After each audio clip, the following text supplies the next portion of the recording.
Magandang araw sa inyong lahat, mga giliw naming tagapakinig. Muli po mga kaibigan, narito na po ang pagpapatuloy at ika-4 na yugto ng liham kasaysayan na ipinadala ni SP dito sa ating dulang Love and Memories.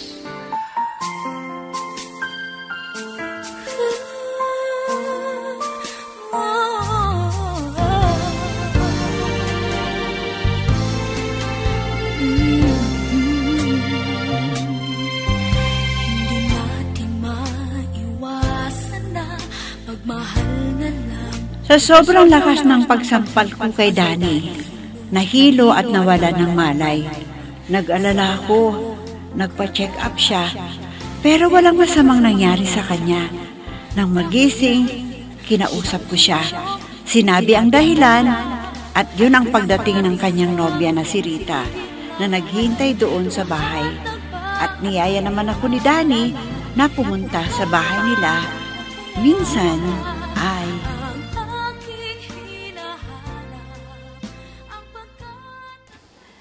mabuti naman at umuwi na si Danny.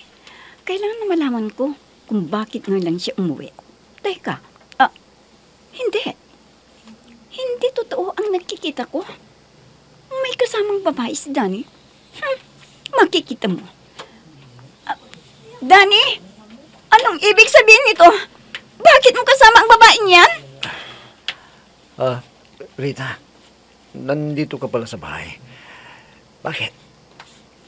Ano na naman bang isusumbong mo sa mami ko, ha? Sabihin mo sa akin, bakit mo siya kasama?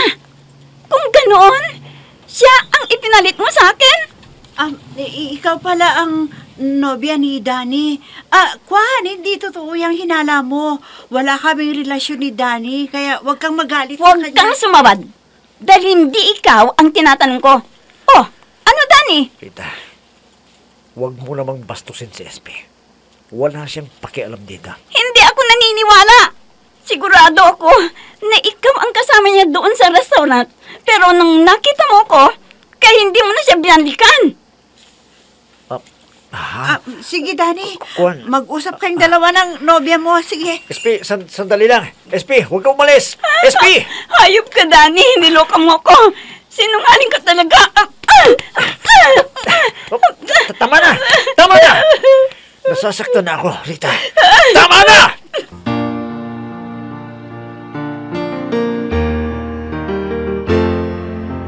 I'm so blessed I have you, 'cause you gave the world to me. You're my inspiration, the perfect one in my life forever. You make my life complete. Oh, bakit, Daddy? Ano bang nangyayari dito? At bakit umiiyak si Rita? Ewan ko sa babaeng yun, Mami. May nakita lang na kasama ko na babae. Nagalit na kaagad. Hindi naman nagtatanong kung bakit ko siya kasama. Ha? Anong ibig mong sabihin? May ibang babae na isinama mo dito? Oo, Mami. Pero, hindi ko siya nililigawan. Kung kasi, Mami, siya ang tumulong na niya. Dahil ako nawala ng malay. Ano? Yan ang dahilan kaya hindi ka nakauwi agad dito? Oo, Mami. Ito kasing si Rita eh. Iniya si SP. Kaya yun, umalis ka agad. Hindi na nagtanong kung anong dahilan. Agad siyang nanghinala na may relasyon kaming dalawa ni SP. Ano? Siyempre talagang ganun. Isinama mo. Kaya inisip na ipinagpalit mo si Rita sa babaeng yun. Hindi, Mami. Wala kaming relasyon. Dahil siyang tumulong sa akin na nahilo ako at nawala ng malay. Sige. Kakausapin ko si Rita. Kung totoo yung sinasabi mo, kailangan na ipaliwanag kay Rita ang lahat para hindi siya magtampo sa iyo.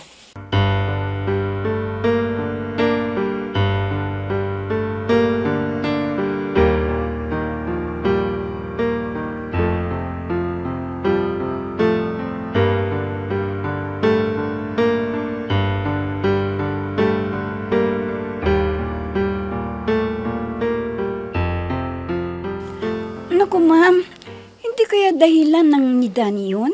Para hindi ako magalit? Oo, Rita, totoo. Nakita mo naman na may benta siya sa tega. Bakit di mo ba napansin? Hindi po ma'am. Pasensya na po kayo. Naging padalos-dalos po ako. Sana maunawaan po ninyo ang aking kalagayan. Nag-init agad ang ulo ko nang makita ko ang babaeng yun. Sada, bigyan mo naman ng pagkakataon na magpaliwanag si Daddy. Hindi yung agad na hinuhusgahan mo siya. Hindi totoo na nanliligaw siya sa babaeng yun. Ha? Pasensya na ma'am kung nagkamali po ako. Nag-aalala lang po ako. Baka maagaw si Danny ng iba. Dahil mahal na mahal ko po siya. Alam mo, sa ganyang ginagawa mo, parang mo na siyang sinasakal at wala kang tiwala. Baka magsawa siya sa iyo. Ha? Ma'am, sorry po. O sige, para wala kang problema, ay kakausapin ko si Daddy na magpapakasal na kayo sa lalong madaling panahon. At di ka na mag-alala pa.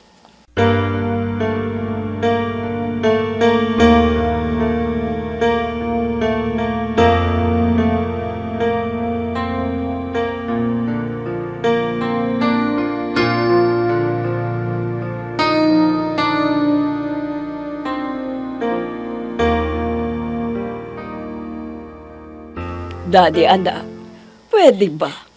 Mag-usap kayo ng mahinahon ni Rita para kayong mga aso at pusa, laging nag-aaway. Paano naman kasi, Mami? Hindi makaintinding babaeng yun eh. Tsaka, lagi po siyang nanghihinala. Yun na nga eh. May nakita siya na nagpatunay na may iba kang kasama, pero hindi niya alam kung bakit mo isinama rito. Hindi ko kasi alam, Mami, na nandito siya noon. Nakita niya tuloy si SP. Teka, Daddy. Bakit mo ba isinabang babaeng yun dito? Ha? Anong ibig sabihin yun? Totoo ba ang ginala ni Rita na siya ang ipinalit mo sa kanya? Paminig po sa inyo ang totoo, Mami. May gusto ako kay SP. Dahil naiintindi niya ako. Hindi kagaya ni Rita na walang tiwala sa akin. Bungang meron pa. Ano?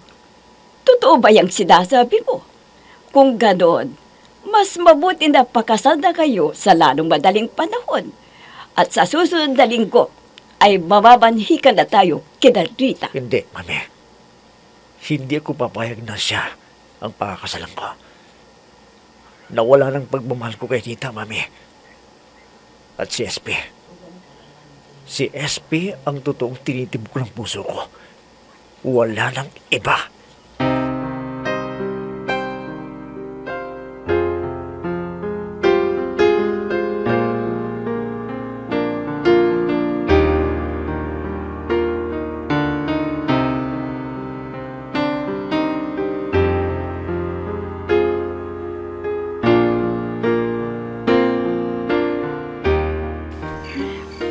Hindi pa ako dalawin ng anto pa.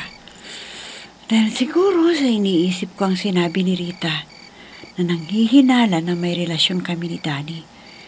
Paano ko may papaliwanag sa babaeng yun na hindi totoo ang hinala niya sa akin? Paano kaya? SP anak, bakit hindi ka pa natutulog? Malalim na ang gabi at may pasok ka pa bukas. Ano bang iniisip mo? May problema ka ba? Kwan po kasi, Nay, yung nobya ni Danny. Hinala po siya na may relasyon kami ni Danny. Ay nako anak, bakit mo pa pag-aaksayahan ng oras yun kung hindi totoo? Di hayaan mo na. Kung hindi siya maniwala, ay siya rin ang mahirapan sa pagsiselos at paghinala niya. Oo nga po, Inay baka may masamang plano si Rita sa akin, Inay. Kaya, dyan ako nag-aalala. Ano? Ay subukan niyang gumawa ng masama sa'yo. At ang tatay mo ang makakalaban niya. Bakit po, Inay? Sasabihin ba ninyo kay Itay? Baka may plano ang babaeng yun sa akin? Ay dapat lang anak, para makapaghanda ang itay mo. Kailangan nabantayan kaya.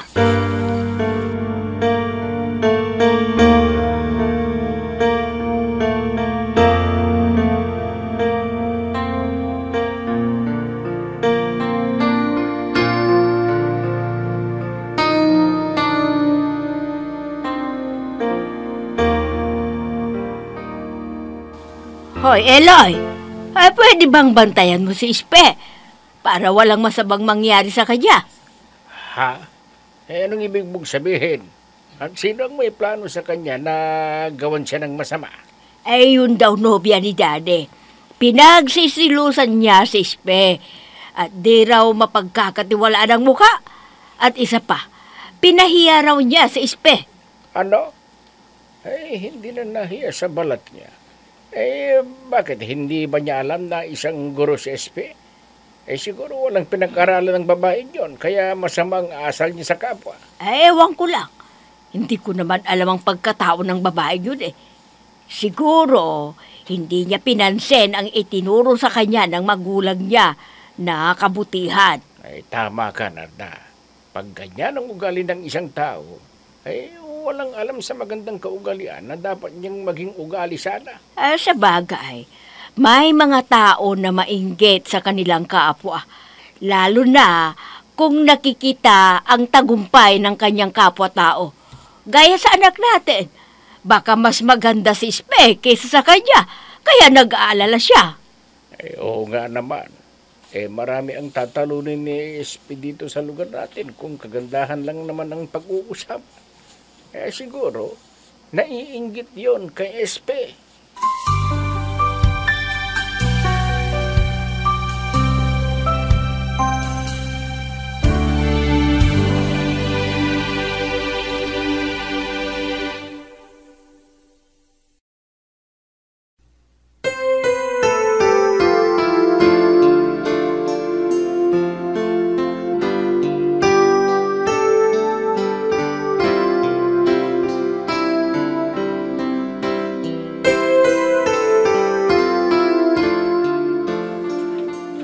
Daddy, anak, gusto kitang kausapin tungkol kay Rita. Bakit ayaw mo siyang pakasalan? Hindi mo na ba siya mahal? Mami, alam niyo, bulat sa pool, alam niyo ng ugali ng babae yan. Baka mabuisit lang kayo kung makita niyong tunay niyang ugali. Ha? Anong ibig mong sabihin, iho? May masamang ugali ang pagkatao ni Rita. Kung kaya't ayaw mo siyang pakasalan? Oo, Mami. Kaya huwag na ninyong ipilit sa akin. Ang babaeng yun. Naiinis na ako sa kanyang ugali. Paano yan? Paano ko sasabihin sa kanya? Sinabi ko na mamamanhigan na tayo sa susundalin ko. Madali lang yun, Mami. Basta sabihin niyo sa kanya, hindi ko siya mahal. At hindi pa ako handang mag-asawa. Ay, naku, iho. Ang gusto ko ay maging masaya ka sa buhay mo. Kung hindi naman kayo magkasundo, talagang hindi pwede na magpakasal kayo. Ewan ko ba, Mami? Kahit sinasabihin ko na siya na huwag magmadali sa pagpapakasal. Pinipilit pa rin niya ang gusto niya eh. Alam ko, Mami, na ang habol lang niya sa akin yung pera ko. Namamanahin ko at ari-arian natin.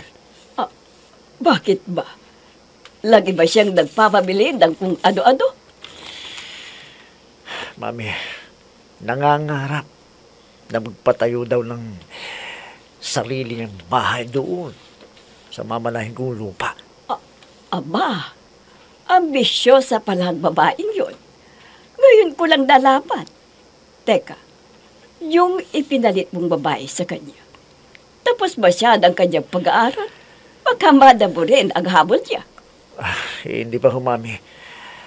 Kahit mahirap lang sili SP. Hindi siya mapagsamantala. Hindi gaya ni Rita. Ang daming pinabibili. kapag lumalabas kami at namamasyal kaming dalawa.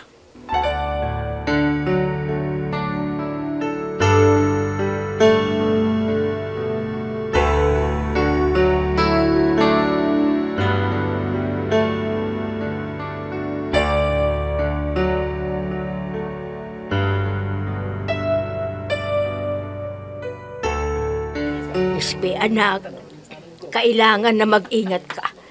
Hindi mo alam, baka naghihintay siya ng pagkakataon. Opo, inay. Huwag kayo mag-alala. Dahil may sandata rin ako laban sa kanya. Ay, oo, anak. Alam mo naman, ang hirap kitain ng pera. Tapos, mapupunta ka pa sa ospital. Ay, naku, wala tayong gagastusin. Kayo rin po, inay. Dahil matanda na kayo, kailangan na ingatan nyo din ang sarili nyo. Yung mga kinakain nyo po. Ay, oo naman. Yun ang sinasabi mong gulay ang iniluluto ko, para malakas ang ating katawan. At saka si itay, inay, dapat wag na siyang uminom ng alak dahil bawal sa kanya. Ay, nako anak, alam mo ang tatay mo ay matigas ang ulo. Kahit pagsabihan mo ay hindi nakikinig, laging sinasabi na kunti lang at pampasarap daw ng tulog niya. Inay, kung ayaw makinig sa inyo ang itay, bahala na siya sa buhay niya. Siya naman ang mahihirapan hindi tayo. Ay, tama ka, anak. Ay, siyempre, pag nagkasakit, ako ang mag-aalaga. At ikaw naman ang bibili ng mga gamot niya. Ay, kaya nga, ikaw na ang magsabi sa kanya. Baka sakaling sundin ka niya at di na iinom pa ng alak.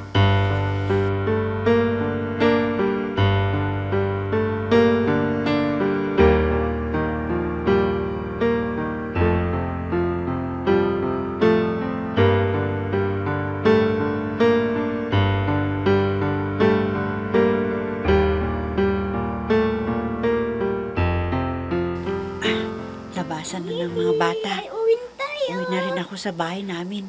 Baka makasalubong ko pa sa daan. Kumusta ka na? Babaeng mga agaw ng nobyo? Ha, Rita, ikaw? Pwede ba? Pakiusap lang. Huwag kang gumawa ng gulo naman dito. Nakakahiya. Nahihiya ka rin sa ginawa mo? Na nang agaw ka ng nobyo ko? Hindi totoo yung sinasabi mo. Tumigil ka na. Dahil malinis ang konsensya ko. Nagkukunwari kang malinis? Pwe! Hoy, mga bata! Huwag ninyong gayahin ang madam ninyo, ha? Mga agaw na lalaki ito! Ay, mga agaw na lalaki si madam? Naku po! Pwede ba? Tama na. Huwag mong sagarin ang pasensya ko. Baka kung ano pang magawa ko sa'yo. Tama na! Kung wala na talaga, sana'y puso mo'y matuto ng magpatawad. Kung wala na talaga, hiling ko, puso mo'y tuluyan ng magpatawad. Salamat sa iyo dahil pumayag ka na magkwentuhan tayo. Ang gusto ko sana maglimang para maalis ang problema ko. Sa bagay, alam ko kung gaano kabigat yung problema mo. Naiintindihan kita. Sige, ilabas mo lang yung sama ng loob mo para gumaan ang iyong dibdib. Ikaw lang inaasahan ko na makakatulong sa akin, Esme. Turuan mo ko kung anong dapat kong gawin. Nakikiusap ako sa'yo. Paano ba ako makakatulong sa'yo para hindi mo naiisipin yung problema mo, Danny? Esme, alam mo ba na matagal na kitang gusto? Yeah. Kailangan kita, Esme. Ha? Kailangan kita. Danny, ang kamay ko, bitawan mo, baka dumating ang itay ko. Patawarin mo ako, Esme. Pero hindi ko na alam. Hindi ko na talaga mapigil ang sarili ko, Mahal kita. Mahal na mahal kita, SP. Ano? Pero hindi pa kayo hiwalay ni Rita. Baka kung ano pang maisipan niyang gawin sa akin. Huwag kang mag-alala. Akong bahala sa'yo. SP. Danny, SP. Huwag. SP.